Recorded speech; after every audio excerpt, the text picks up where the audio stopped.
Okay, the last video I showed you regarding my hip mobility, I demonstrated two of my favorite moves. Not only are they two of my favorite moves, but there are the two moves that I personally feel like has helped with my hip mobility and the level of pain I've had in my hip the most.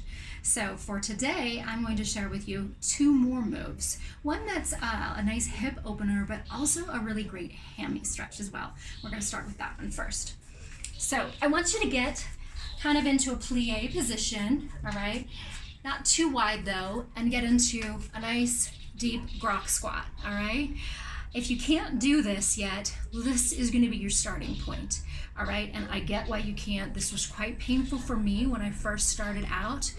Getting into a grok squat was not comfortable, but it should be comfortable. This is something you want to practice and will help you as you get older. If you can sit in this position, you know that you've got a good amount of flexibility and mobility for bending down, picking things up, etc.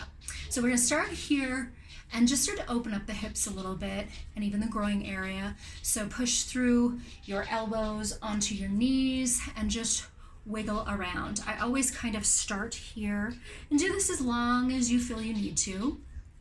And then we're going to move into a hammy stretch. Now the range of motion is going to be entirely up to you and what you can do. So start slow, put your fingers under your toes and start to slowly bring it up, okay? You don't have to go to a full extension if you can't.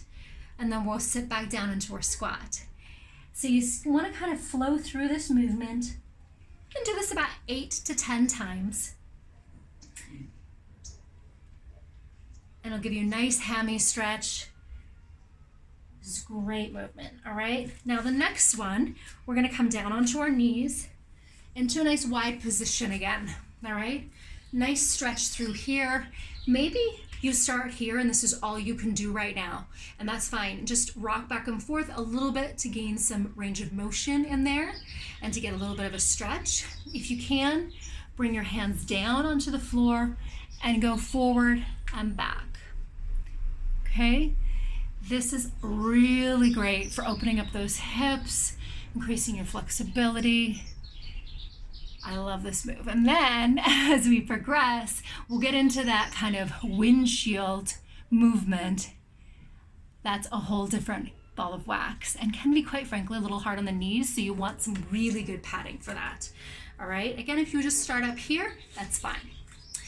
All right, if you didn't catch my first video, then you need to head to my YouTube channel and subscribe because that's where it's posted and that's where you're gonna find all my good videos. So head over to the link in my bio, you can grab the link to my YouTube channel and subscribe there.